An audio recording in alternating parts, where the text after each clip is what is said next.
Assalamualaikum warahmatullahi wabarakatuh. Kembali lagi dengan saya, Kris Naufal Nadif Mudofar, dalam mata pelajaran Pendidikan Pancasila dan Kewarganegaraan kelas 11. Oke, sebelum memulai mata pelajaran, alangkah baiknya kita berdoa menurut kepercayaan dan agamanya masing-masing. Berdoa dipersilahkan. Berdoa selesai. Oke, sebelum materi ingin disampaikan, saya ingin tanya dulu nih kepada kalian. Apa sih yang dimaksud dengan memperkukuh persatuan dan kesatuan dalam NKRI? Pastikan kalian pernah tuh mendengar persatuan dan kesatuan di kehidupan kalian sehari-hari, baik itu di lingkungan keluarga, di lingkungan masyarakat, ataupun di lingkungan sekolah seperti ini. Baiklah, jika kalian sudah mendapatkan jawabannya, nanti kita pelajari materi tersebut bersama-sama. Oke, sebelum materi dimulai, saya ingin bertanya kepada kalian semua. Apa sih yang dimaksud dengan memperkukuh persatuan dalam NKRI? Kalian kan pasti pernah mendengar tuh, persatuan dan kesatuan. Kedua hal yang tidak pernah hilang atau tidak pernah lekang dari apapun. Kalian pernah mendengar hal-hal tersebut di lingkungan keluarga kalian, di lingkungan masyarakat, baik ataupun di lingkungan sekolah kalian ini, sekolah. Pasti kan kalian pernah mendengar dua hal tersebut. Nah, di sini saya mau nanya, apa yang dimaksud dengan itu? Kalian pikirlah dulu sebelum kita kembali ke materi tersebut. Oke, sebelum memulai materi, di sini saya ingin menjelaskan apa-apa saja yang harus dicapai atau tujuan pembelajaran kalian dalam materi ini. Yang pertama itu, siswa mampu memahami makna dan persatuan dan kesatuan. Lalu yang kedua, siswa mampu memahami keunggulan dan kelemahan NKRI. Dan yang terakhir, siswa mampu memberikan contoh persatuan dan kesatuan dari NKRI tersebut. Oke, kita masuk ke dalam materi ya. Kan tadi saya udah pernah nanya, apa sih yang disebut dengan pengertian dari persatuan dan kesatuan? Oke, di sini kita mulai dulu. Persatuan itu bisa diartikan sebagai perkumpulan dari berbagai komponen yang menjadi satu. Jadi contohnya seperti ini. Apabila kalian di lingkungan sekolah, kalian itu seperti contoh itu di kelas, itu kalian sudah dimaksud persatuan. Kalian adalah merupakan contoh komponen-komponen yang menjadi satu kelas. Itu. Dan kesatuan merupakan hasil perkumpulan tersebut yang menjadi satu dan utuh. Seperti contohnya itu sekolah, persatuan perkumpulan kelas yang menjadi satu utuh. Satu yang utuh itu disebut, kalau kita ambil contoh itu bisa sekolah. Lalu berikutnya, bagaimana sih cara kita dalam menjaga persatuan dan kesatuan? Yang pertama itu bisa menjaga toleransi. Kenapa sih menjaga toleransi itu masih masuk kategori caranya? Oke, di sini saya akan jelaskan. Toleransi. Kita itu hidup di negara ini memiliki banyak sekali adat istiadat, suku, ras, dan agama yang berbeda-beda.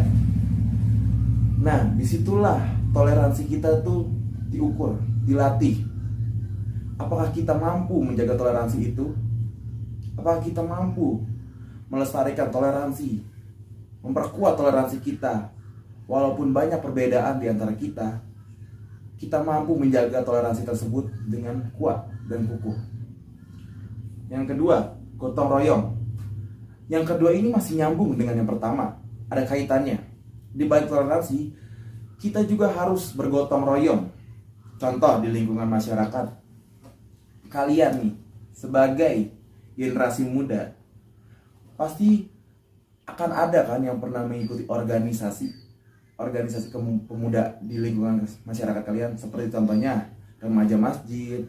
Itu kan pasti ada gotong royongnya, seperti kalau ada acara-acara kegiatan remaja masjid, ikut serta membantu turun kepada masyarakat, pengabdian masyarakat, seperti ikut kerja bakti di hari Minggu. Itu kan seperti gotong royong. Dan itu adalah salah satu cara kita dalam menjaga kesatuan dan persatuan sebagai masyarakat NKRI. Dan yang ketiga, menghargai keberadaan dan fungsi setiap orang di lingkungan masyarakat. Nah, ini penting bagi kalian sebagai generasi muda. Di generasi muda saat ini, banyak sekali masyarakat atau anak-anak generasi muda sekarang ini, pemuda-pemuda saat ini itu kurang sekali kayak tahu apa sih fungsi orang-orang yang ada di lingkungan masyarakat kita. Cuma hanya tahu misalnya kayak RT, RW. Mereka hanya tahu itu adalah pemimpin atau kepala dari seluruh bagian rumah tangga yang ada di lingkungannya. Tapi kan tidak tahu apa fungsi lainnya. Nah, disinilah peran kita sebagai kalian ya, sebagai generasi muda, itu wajib tahu fungsi-fungsi masyarakat atau orang-orang yang ada di masyarakat kalian. Tidak hanya sekedar tahu jabatannya atau julukannya saja. Dan itu mungkin bisa menjadi cara menjaga kesatuan dan persatuan. Oke, yang berikutnya itu adalah keunggulan dan kelemahan NKRI. Dalam materi ini, kalian harus juga tahu apa sih yang menjadi keunggulan dari negara kita dan apa yang menjadi kelemahan dari negara kita. Yang pertama, saya akan menjelaskan keunggulannya. Yang pertama, semangat Sumpah Pemuda yang selalu merasuki jiwa rakyat Indonesia. Nah, ini tuh penting bagi kalian sebagai generasi muda. Coba, kalian tahu kan pasti apa sih Sumpah Pemuda yang lahirnya itu pada tanggal 28 Oktober 1928. Kalian harus tahu, pahami makna dari isi dari Sumpah Pemuda itu. Tidak hanya tahu, oh iya Sumpah Pemuda itu ini saja. Tapi kalian harus realisasikanlah di kehidupan kalian. Contohnya, sebagai seorang pemuda, kalian harus memiliki jiwa semangat pemuda yang benar-benar pemuda. Tidak boleh pantang menyerah, harus tetap menjaga toleransi, tidak boleh memilih teman dan lain sebagainya. Itu menjaga kesatuan dan persatuan. Dan yang kedua, tanahnya subur dan kaya akan sumber daya alam. Nah, kenapa sih masuk ke dalam tanahnya subur itu? Nah, pertanyaan yang bagus kalau ada pertanyaan seperti itu. Negeri kita ini merupakan negara kepulauan. Dari Sabang sampai Merauke, tanahnya juga bagus-bagus. Dan memiliki sumber daya alam yang bagus lah. Kalian sebagai generasi muda, itu wajib sekali yang namanya mengembangkan potensi SDA kalian, SDA negeri ini itu dengan semaksimal mungkin. Dengan cara memaksimalkan potensi sumber daya alam ini, negara ini dengan baik, tanpa ada campur tangan dari negara asing. Lalu yang ketiga, letak wilayah yang amat strategis. Nah, letak wilayah yang amat strategis ini masih ada kaitannya dengan yang sebelumnya. Jadi ketiga ini tuh saya bikin dengan keterkaitan satu sama lain.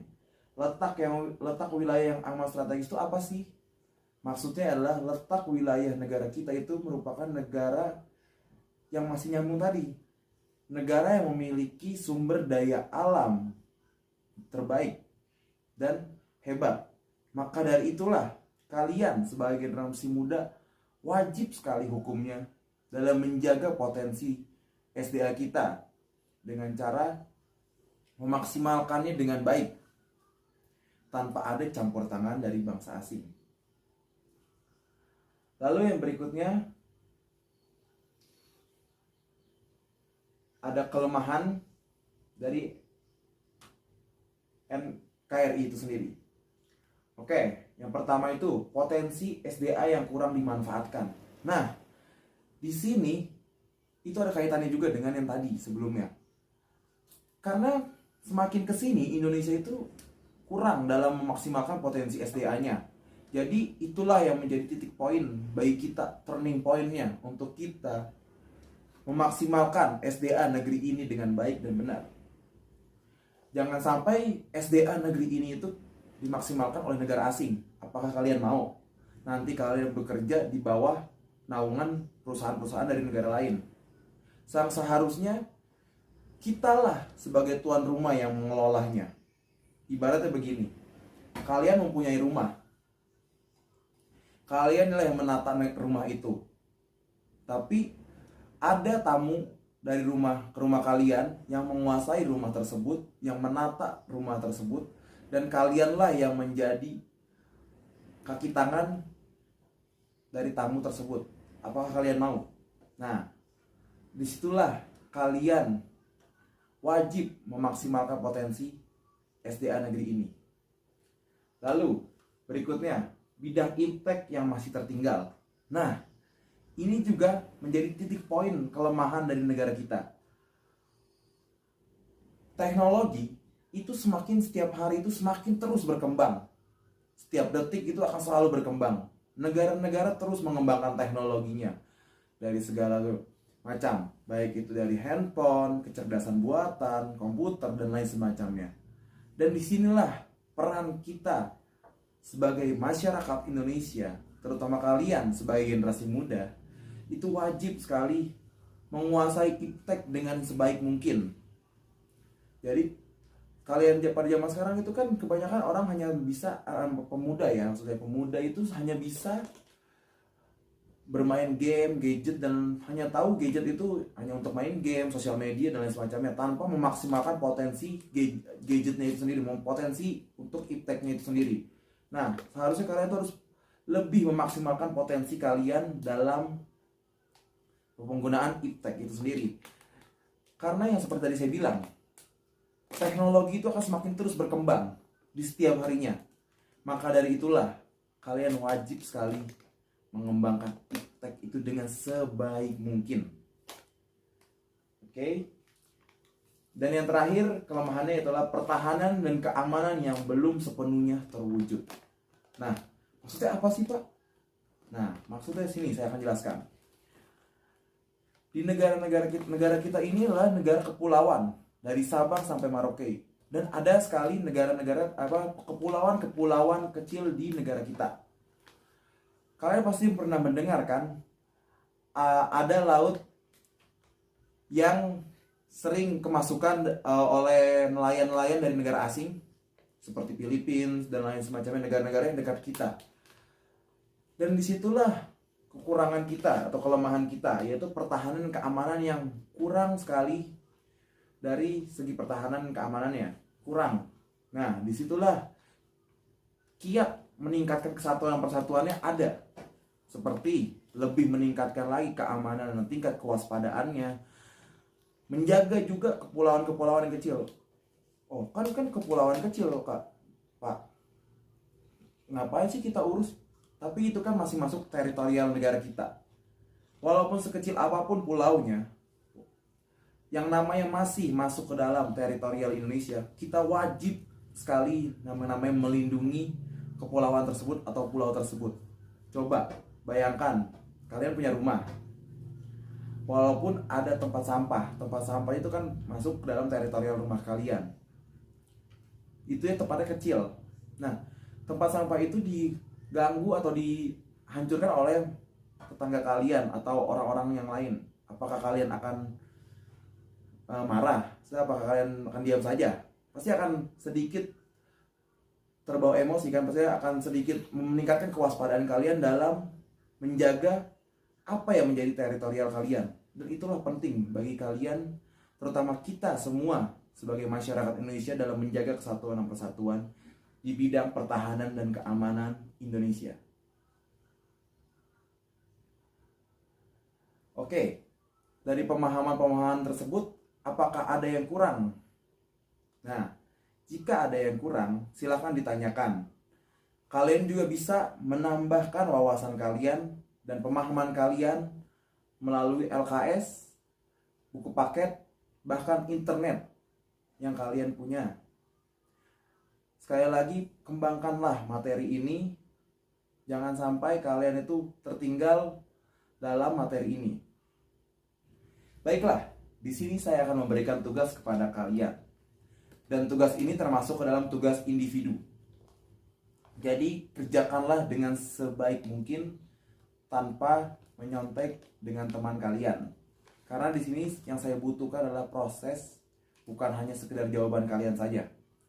Oke, kalian boleh jawab pertanyaan ini, boleh melihat dari berbagai sumber, baik itu dari buku paket, LKS, maupun internet. Atau kalau bagus lagi, boleh melalui analisis kalian. Disitulah yang saya akan nilai, proses kalian. Saya tidak hanya melihat nilai kalian saja, nilai akhir kalian atau hasil jawaban kalian saja, tapi proses bagaimana kalian mendapatkan jawaban ini. Berikutnya, setelah itu saya ingin bertanya kepada kalian. Sebelum kita menutup pembelajaran, saya ingin bertanya kepada kalian, apa sih kesimpulan dari materi ini? Kalau kalian tahu materi kesimpulan ini atau kalian pahami dari tadi, pasti kalian bisa memahami materi ini dengan baik dan memberikan kesimpulan kalian. Bebas. Saya akan hargai pendapat kalian. Baiklah. Saya akan memberikan kesimpulan saya dari materi ini. Jadi kesimpulan saya itu adalah, sebagai masyarakat Indonesia yang baik, kita harus memperkuat persatuan dan kesatuan. Apa sih yang maksudnya menjaga memperkuat itu? Bisa dari berbagai macam lini kehidupan kita. Bisa di lingkungan sekolah, di lingkungan masyarakat, terutama di lingkungan keluarga juga. Dan banyak juga yang bisa kita jaga persatuan kesatuan itu. Salah satunya juga tadi di bidang keamanan dan pertahanan. Itu juga masuk dari persatuan dan kesatuan. Oke.